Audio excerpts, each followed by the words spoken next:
Olá, meus caros. Nessa oportunidade, vamos falar sobre os 5 erros da parte da investigação da polícia no caso Flor de Lis. Deixe seu like se porventura não é inscrito no canal, se inscreva. De acordo com as informações do perito Dr.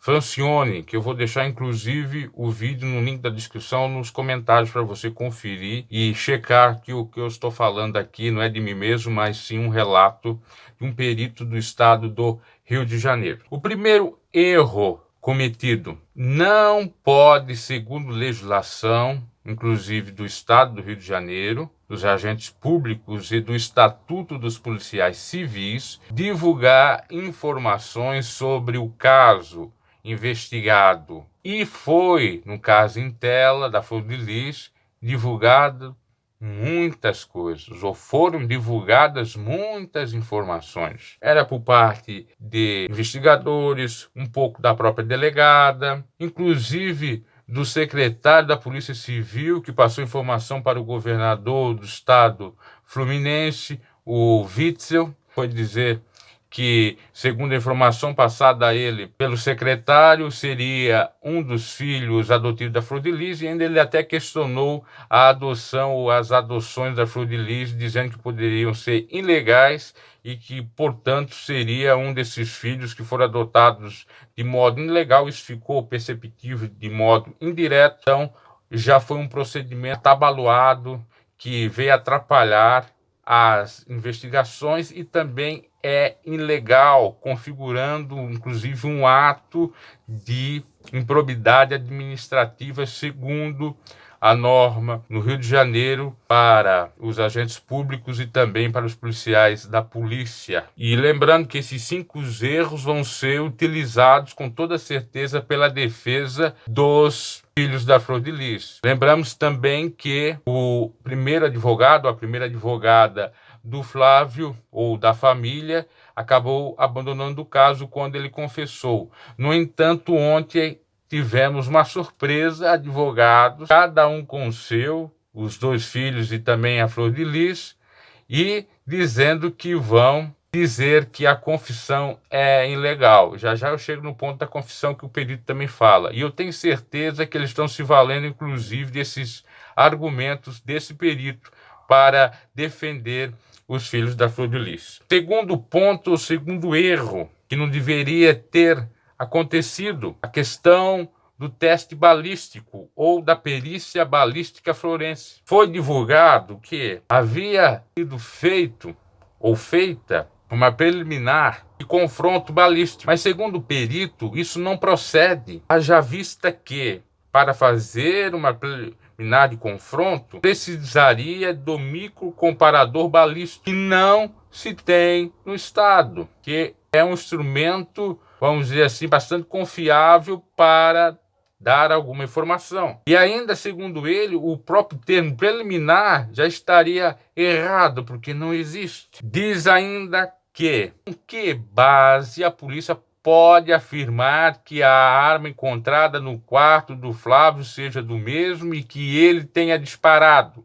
Com que base? Porque fizeram coisas equivocadas na própria arma, ou quando foram pegar a mesma, manuseá-la. A questão dos estojos também pode ser ali pela própria defesa dos filhos questionada, porque foi pego os estojos depois, aí já pelos peritos fizeram algumas coisas equivocadas.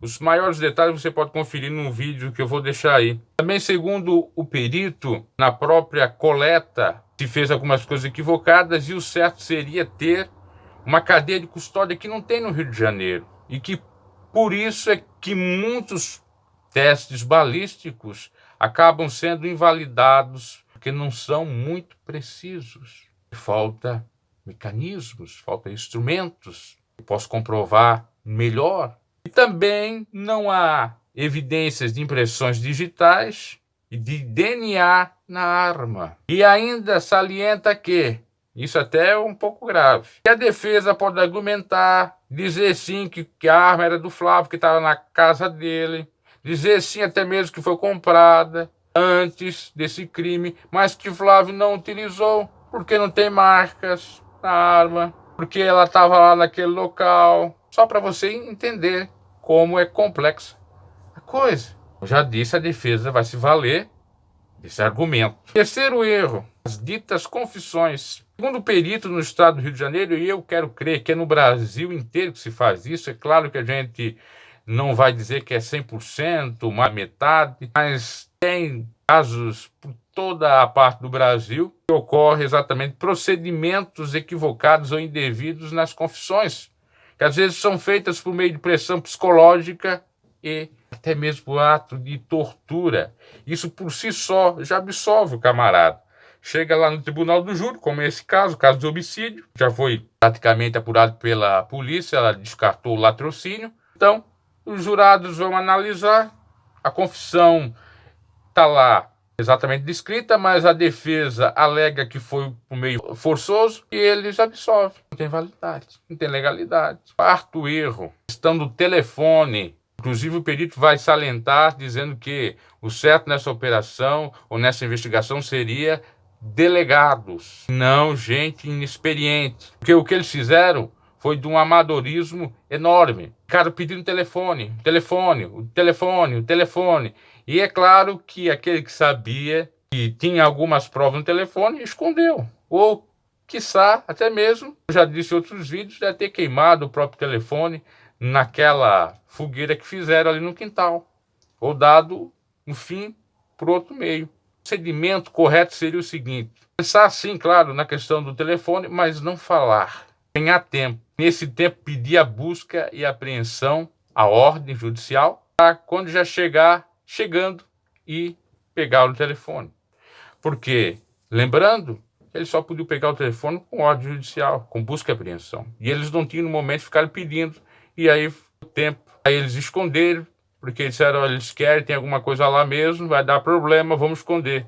Mas se tivesse a ordem judicial, eles poderiam estar até com o telefone na mão e o policial pedir e se eles negassem, poderiam ser presos porque era busca e apreensão.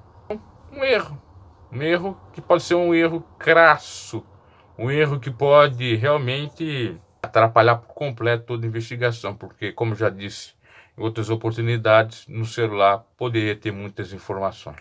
Quinto erro, com relação ao promotor de justiça ser especializado em crime organizado. Ora, tudo aponta que o crime fora no seio familiar, porque um promotor de justiça esteja especializado em crime organizado. Será que tem alguma coisa a ver? Por que isso? Questiona o perito. E ainda, como adendo, temos a questão do próprio relato da Flor de Lis, que diz que veio com o pastor dentro do carro, aquele carro preto, que inclusive aparece nas imagens, e ele subiu junto com ela, me parece que é o terceiro andar, dormir e teria esquecido algo, voltou para a garagem, e ali ele voltou sem roupa, porque, inclusive, ela disse que ali tinha um closet, ele estava trocando de roupa, né? Por isso que ele estava de cueca, e levou os disparos. E o perito diz que pode ter ocorrido alguns erros, porque poderia se apurar mais coisas, e claro, no interrogatório, ou nesse depoimento que a Flor de Lis deu agora recentemente,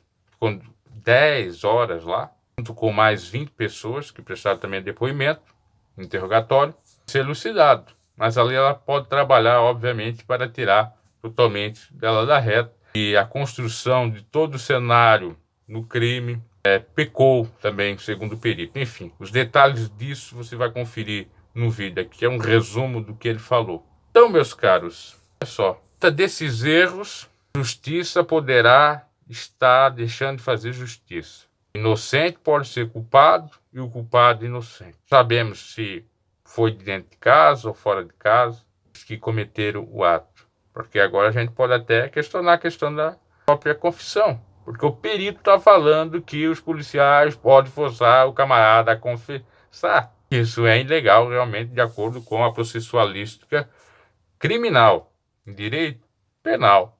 Ok? Aí os 5 erros, até colocamos um a mais, o adendo. Deixe seu like se porventura não é inscrito no canal. Se inscreva, ative o sininho para receber as notificações. Até uma outra oportunidade.